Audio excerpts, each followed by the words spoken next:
しかしよくよく考えてみるとこの状況はとてもまずいのではないだろうか。僕は爆弾犯を知っていて事前に犯行声明まで聞いているのだ。その上犯行が実行されたにもかかわらず犯人を隠匿したままなのである。これって僕も罪が問われるんじゃないの？ところがそれ以上に僕の頭にこびりついて離れない疑念があった。もしもと僕は考えている。もしも柚木さんが電波な脳みそをお持ちの方ならばさらに困った状況になるのではないか。つまり歯止めが効かなくなった柚木さんがもっと大事を起こす可能性だってあるわけだ。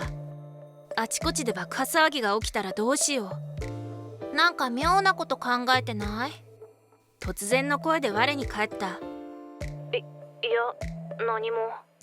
ふーん、妙な間があったと思ったんだけど。何やらブツブツとつぶやく柚木さん。女の勘は鋭い。まあいいわ。それより要件よ。要件？忘れてないでしょうね。土曜日に話があるって。ああ、この前言ってましたよね。でもどうして明日なんです？話だったら今でもいいじゃないですか。この話をするにはタイミングが重要なんだよ。そのタイミングっていうのが明日の正午なんだ。明日の昼？うん、そう。それを逃すともう二度と話せなくなってしまうのよ。はあ、相変わらずうさんくさい話だよ、本当。もし僕が行かないって言ったらどうするんです？取り返しがつかないことになっちゃうね。そうだな。そうなったら私死んじゃおっかな。唐突な鬱発言である。心なしか口調も暗い。何ですかその脅し。仮に柚木さんが自殺したとしても僕のデメリットって特にないじゃないですか。悲しんでくれないの？死んだら私化けて出るよ。おどけた口調に戻る柚木さん。科学者らしくもない発言ですね。私は本気だよ。もしもララ君が来てくれなかったら私の人生は終わったも同然だから死んじゃうよ。君に書き置きを残してね。きっと警察が君に手紙を届けてくれるんじゃないかな。うわ、それはきつい。どんだけ電波な話なんだよ。すごく怖い。逃げ出したい気持ちでいっぱいになる。でも逃げようとしても無駄なんだろうな。諦めて僕は言った。わかりましたよ。どこに行けばいいんですか？ N ホテル3611号室。午前11時にね。時間厳守を何度も言い含めて柚木さんは電話を切った。一体どんな話があるというのだろう。行こうが行くまいがきっと僕の身には災難が降りかかるに決まってる。だったら見届けた方がまだ精神衛生上はいいだろう。やれやれだ。N ホテルはランドマーク的存在のシティホテルである。ほぼ時間通りにそこへ到着して指定の場所に赴いたのだけれど、36階でエレベーターを降りた僕は目を丸くした。普通に客室フロアかと思ったら、エレベーターを降りたところは大きなフロアになっていて、受付のようなカウンターがあった。普通はフロントって下層階にあるものだろう。しかしよくよく見ると、そこはフロントとは少し違うように見えた。それにフロントにしては客が少なく静かすぎる。加えて内装のグレードが桁違いにいい。何？このラグジュアリーな空間。ホテルマンは上品な微笑みを浮かべつつ寝踏みするように僕を見た。多少卑屈な見方だが、そう思えたのだから仕方ない。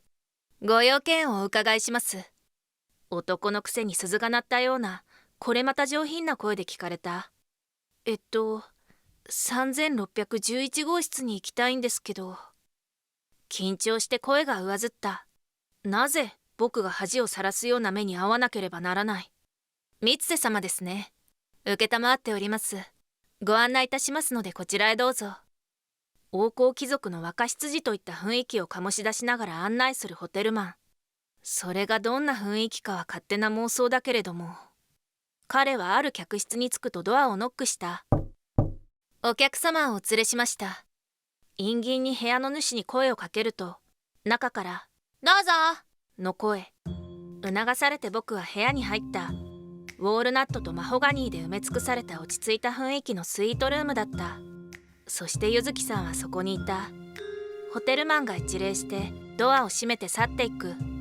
ありがとう、来てくれて。しかし僕の知ってるゆずきさんとこの上質な空間が結びつかない。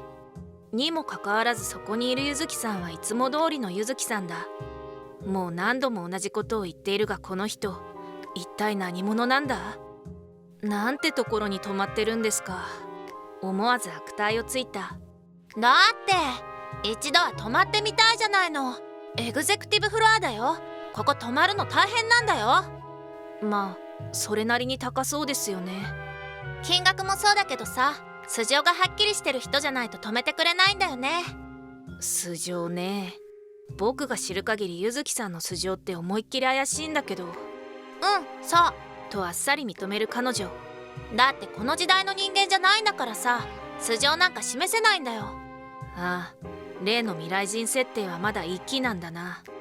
だからさ、裏技を使ったんだけど。って今はそんなことを話してる場合じゃないね。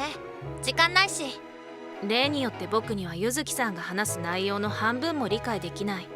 しかしまあこういう場合は慌てず騒がず彼女に話を合わせておくことだ。それがこれまでの経験で学んだこと、つまり経験則ってやつである。などと考えていると出し抜けにゆずきさんが言った。唐突だけど、時間ってどっちに向かって進んでいるかわかるかな。それがわざわざホテルのスイートルームにまで呼びつけて話す内容なの？時間の向きですか？そう、過去に向かっているのか未来に向かっているのか。そりゃ未来に向かってるんじゃないですか？僕は言った。理由はない。なんとなくそう思っただけ。残念、不正解。エントロピー的解釈は来年には覆されるわよ。時間は未来から過去に流れているんだよ。シンプルに考えればこれは理解できると思うんだ。今の瞬間は次の瞬間には過去になっているでしょ。今の瞬間が次の瞬間には過去？なるほど。まあそういう見方もできるかもしれませんけど、それって視点の違いでしょ。未来を作るのは過去の積み重ねじゃないですか。時間が未来から流れるなら過去は干渉できないってことになりません？それは時間の流れを川の流れに例えて考えてみればわかるよ。下流にダムを作れば水が上流に向かってたまる。この状態が過去の積み重ねによって作られた未来と考えることができるでしょ。はあ、なるほど。わかるようなわからない理屈である。でも水の流れそのものは止まってないでしょ。ダムや堰で水の流れをコントロールしても、川が本来持っている水量そのものを変更しているわけではないからね。まあそれもなんとなくわかります。でもそれが一体どうしたというんです？ここで質問。川の流れに木の葉を浮かべたらどうなるかしら。そりゃ下流に向かって流れていくでしょうね。もしかしてそれって時間に乗せて過去に何かを送るって比喩じゃないでしょうね。ピンポン、さすがララくん。我が家を得たりといった風情のゆずきさんだとしたら、未来から過去に干渉できるってことになりません？つまり過去も未来もどちらもお互いに干渉することができるってことになっちゃいますけど。そう考える方が自然だよね。全部つながっているんだから。現代人は未来が見えないから未来から干渉されていることに気づかないだけなんだよ。はあ、そうなんですか。猜疑心丸出しで返事をしたが、ゆずきさんは気にする様子も見せない。ここからは半分フィクションとして聞いてもいいけど、途中で茶化すのはなしね。もうあまり時間がないんだ。時間がない？そういえば昨日正午のタイミングがどうとか言ってたな。時計を見ると正午まであと30分に迫っていた。そういうわけで、今から私が未来から来たってことを証明しようと思うの。は？続く。メンバーシップは当チャンネルをご支援いただく有料会員制度です。得られた収益はダイレクトに動画の制作費に充てられます。パンピ学園はメンバーのご支援で成り立っており、皆様のご協力が不可欠です。メンバーにはいくつかのカテゴリーがあり、カテゴリーに応じて様々な特典をご用意しています。詳しい内容につきましては動画の詳細欄にあるリンクからお願いします。皆様のご支援をお願いします。最後までご視聴ありがとうございました。この動画が面白いと思った方は高評価、チャンネル登録をよろしくお願いします。